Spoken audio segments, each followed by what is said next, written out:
បាទសួស្តីបងប្អូនថ្ងៃនេះខ្ញុំមានកុំព្យូទ័រមួយឈុតបាទរៀបឲ្យបងប្រុសខាងគួរស្រូវបាទគាត់យកទៅធ្វើ MMO ប៉ុន្តែ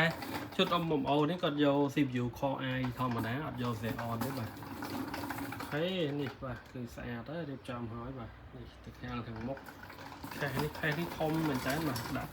liquid cooler សេរីទាំង3នេះនិយាយទៅអានេះបើទាំងហាលក៏ទៅចូល9គ្រាប់ហើយបាទទាំងហាល liquid បាទស្អាតមែនតើបាទនេះគឺឈុតជាមួយ Core i7 មួយចំនួនទី12ហើយជាមួយ RAM ក៏ដាក់ដល់ 64GB ព្រោះ RAM LD player ណាអូខេនេះកម្មវិធីតម្លើងជូនគាត់មក set ហើយ monitor គាត់យក brand MSI បាទនេះ MSI 27 inch បាទ 144Hz អូខេស្អាតហើយឈុតនេះ free តំណប់ម៉ៅ keyboard អី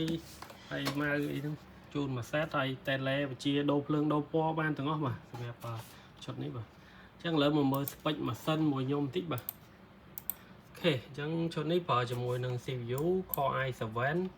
12700F ហើយជាមួយនឹង RAM 64GB បើ speed 3002ហើយជាមួយនឹងនេះ Adata Legend 860ចំនួន1តេហើយជាមួយនឹង hard disk WD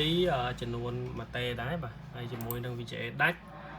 សេរី RTX បាទ MSI បាទ RTX 37 Ti បាទ 8G អញ្ចឹង render អីបាន 1A ហើយជាមួយនឹង power supply 750W បាទអូខេអញ្ចឹងបងប្អូនមានតម្រូវការចង់រៀបឈុតម៉ាស៊ីនសម្រាប់ការងារគ្រប់ប្រភេទបាទ MMO graphic design video editing អីផ្សេងទៀតបាទអាចតាក់ទងមកបានបាទអូខេនេះបាទគឺស្អាតមែនតើឈុតនេះជាមួយបងប្អូនអូខេអញ្ចឹង